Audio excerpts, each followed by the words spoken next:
Good morning, everyone. This is day 2 of exploring the amazing islands of Azores, or Azores, how it's spelled. We are now close to Furnas, I think it's called, at a viewpoint called Pico do Ferro. And we are going to see some viewpoints around here. I think there are around 3 or 4 viewpoints called Miraduros. After that, we will go to the hot springs, and the water is full with maybe a little bit of sulfur with iron, and it has a weird brown color from what I've seen in the photos. So make sure you get an old swimwear or a dark colored swimwear, because from what I've read in the reviews, it is staining the swimwear. Also the skin a little bit if you stay for too long, so make sure you shower immediately after. If you are blonde, don't go in with your hair, because I've read reviews of people getting their blonde hair orange, so make sure to do that.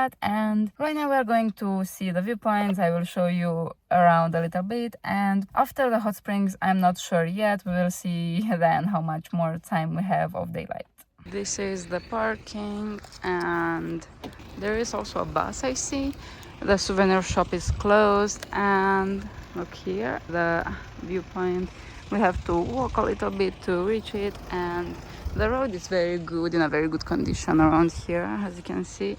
So this viewpoint was super beautiful, and there were so many flowers, but as you can see, the weather was not on our side today. So if you come to Azores and you have just a few days, there is a high chance that you don't have a very good weather, but still you can see that the viewpoint is so beautiful even without sun. And indeed, when it's sunny outside, it is so much more beautiful, but don't get your hopes too high, because the weather in the Azores is super unpredictable. So if you get a sunny day, make sure you wake up very early and you start exploring, because it may not last that much and you may get a lot of days with a lot of rain, from what we've seen and from what we've understood from the person at our accommodation. Anyways, as usual, in all the viewpoints where we went, we saw a lot of cats, and this one was super friendly and super cute. As you can see, it was just staying in front of us and wanted a lot of cuddles and was super cute and friendly. We have arrived at yet another viewpoint. What a surprise! We drove for 4 minutes, and this one is called Vista do Vale. And this is a less known one, but you can see a sign on the street while driving to Furnas. Here is the parking, and it's empty right now. We are the only ones here, and you have a walking trail here. I think it's pretty close to the viewpoint. I already see it, so I think it's worth a stop, because it's literally so easy. You can stop even for 5-10 minutes here. So this is the viewpoint. From here we can see the beautiful village and also a very nice waterfall, which is a surprise, as you can see it here. Wasn't expecting to see a waterfall, and also the road where we will go over here. We stopped for another viewpoint of Furnas, which is called Salto do Cavalo, and right now it is very foggy. As you can see, we can't see anything, but there is some text here, so I will show you right now.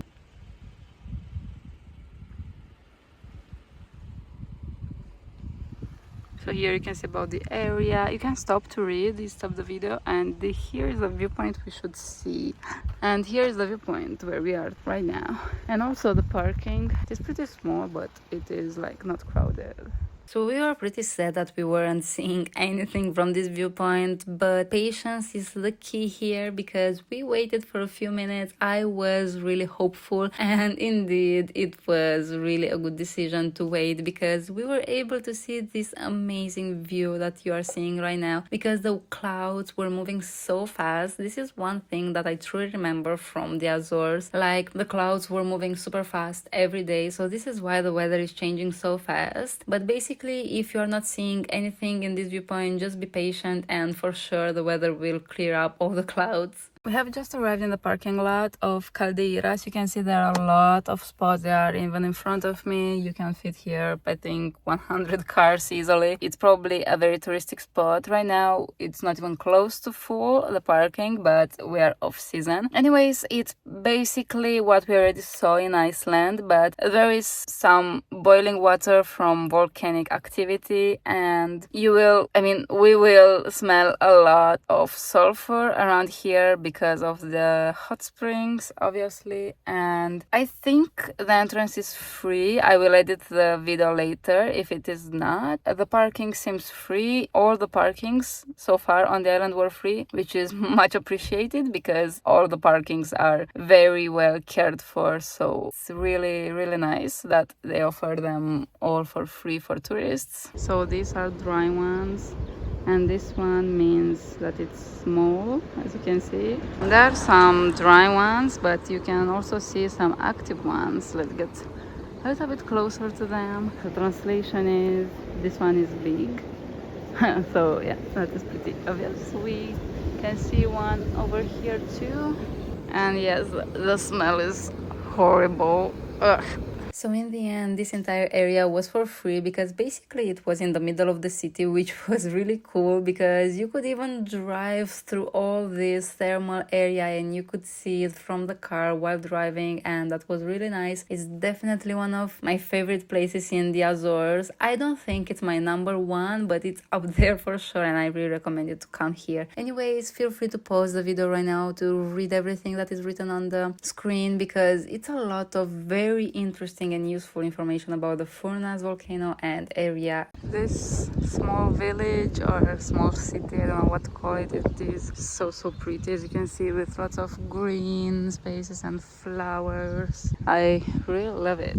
And also, as you can see around here, you can see a lot of these hot springs. What I found really interesting about this area is that it was super green everywhere. I mean, I know that the climate in Azores allows it, but if you've watched my videos from Iceland, you knew that all around these thermal areas there was basically almost no life. And seeing the contrast here with everything green all around these thermal areas was really interesting to see. I even traveled in New Zealand to some thermal pools and areas, and it was not that alive, let's say, as here. So I think that here in the Azores this thing is pretty unique and I really liked it. Anyways, we walked all over this town or city or whatever it is, and it was really relaxing and interesting, but make sure you don't get too close because obviously the water is super hot and you could get yourself hurt. I think there are a lot of warnings about that, so be careful about that and make sure you respect the local rules as always. So we are walking over here and there is randomly this small piece of, I don't know what it's called in English, of water, and it is boiling. Like, look at this, it's so random. So we have finally arrived at Parque Terra Nostra, which I talked about at the beginning of the vlog. It's a hot spring area where you can soak in and relax. The entrance, as you will soon see on our receipt, was 10 euros per person. This was the price for March 2024, and I have a lot of things to tell you about this place, but in general I really recommend you to come here if you are in the Azores. Anyways, after that we stopped at this wonderful place and this was so delicious. I also recommend you to stop here because it was super good and the prices were also affordable. Anyways, thank you so much for watching. If you enjoyed this video, please don't forget to like it and also to subscribe, and see you in the next video.